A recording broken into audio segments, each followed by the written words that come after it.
नमस्कार दोस्तों, अब हम देखते हैं संविधान की अनुसूचियाँ। हमारे मूल संविधान में 8 अनुसूचियाँ थीं। वर्तमान में 12 अनुसूचियाँ हैं। कौन कौन सी अनुसूचियाँ हैं हम लोग देख लेते हैं। सबसे पहली अनुसूची का नाम है संघ और उसके राज्य क्षेत्र। संघ और उसके राज्य क्षेत्र से संबंधित प्रावधान किए गए हैं। अनुसूची 2 में विभिन्न पदाधिकारियों के वेतन और भत्ते दिए गए हैं। अनुसूची 2 में विभिन्न पदाधिकारियों के वेतन व भत्ते दिए गए हैं। अनुसूची 3 में शपथ को दिया गया है। अनुसूची 3 में शपथ को दिया गया है राष्ट्रपति, उपराष्ट्रपति, राज्यपाल की शपथ शामिल नहीं है। अनुसूची 3 में क्या दिया गया है? शपथ, लेकिन राष्ट्रपति, उपराष्ट्रपति और राज्यपाल की शपथ को शामिल नहीं है इसमें। अनुसूची 4 की बात करते हैं। राज्यसभा में सीटों का बंटवारा। राज्यसभा में सीटों का बंटवारा यानी कि किस राज्य को कितनी सीटें दी गई हैं राज्यसभा में।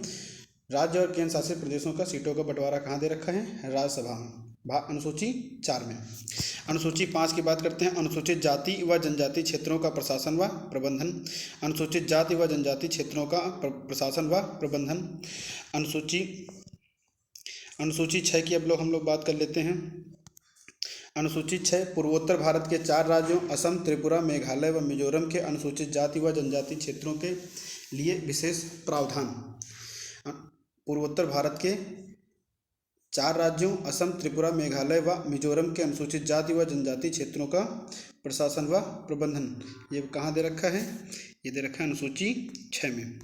अनुसूची 7 की बात कर लेते हैं। अनुसूची 7 में केंद्र और राज्य के मध्य शक्तियों का बंटवारा। अनुसूची 7 में क्या दे रखा है? केंद्र और राज्य के मध्य शक्तियों का बंटवारा। इसके अंतर्गत 3 सूचियाँ बनाई गई हैं: संघ सूची, राज्य सूची और समवर्ती सूची। संघ सूची में पहले 97 विषय थे, वर्तमान में 100 विषय हैं।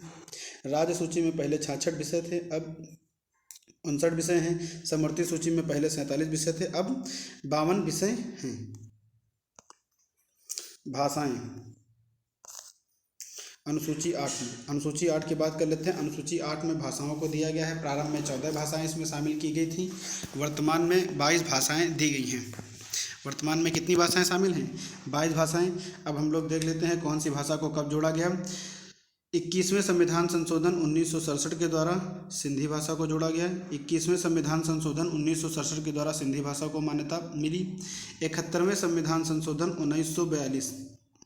71वें संविधान संशोधन 1992 के तहत 3 भाषाएं जोड़ी गई। नमक, नेपाली, मणिपुरी व कोंकणी को मान्यता प्रदान किया गया। कौन कौन सी भाषाएं दी गई? 71वें संविधान संशोधन 1992 के तहत 3 भाषाएं जोड़ी गई: नेपाली, मणिपुरी व कोंकणी, जिनको हम ट्रिक से याद कर सकते हैं, नमक।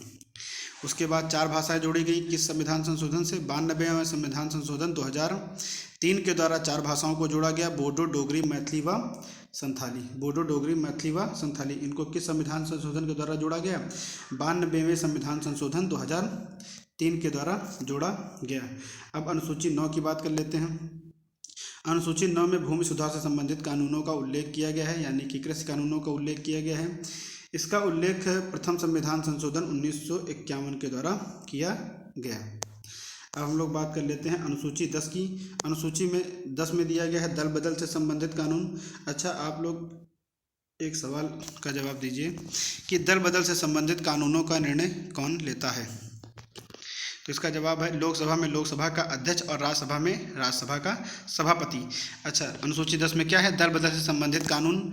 इसको कब जोड़ा गया अनुसूची 10 को? 52वें संविधान संशोधन 1985 के द्वारा। अनुसूची 11 की बात कर लेते हैं, जिसमें पंचायतें दिए गए हैं। 73वें संविधान संशोधन 1992 के द्वारा जोड़ा गया। अनुसूची 12 जिसमें नगर पालिकाओं का उल्लेख है, इसको 74वें संविधान संशोधन 1992 के तहत जोड़ा गया। अनुसूची 11 को कब जोड़ा गया? 73वें संविधान संशोधन 1992 के द्वारा जोड़ा गया, जो पंचायतों से संबंधित है। और अनुसूची 12 नगर पालिकाओं से संबंधित है, जिसे 74वें संविधान संशोधन 1992 के द्वारा जोड़ा गया। Thank you.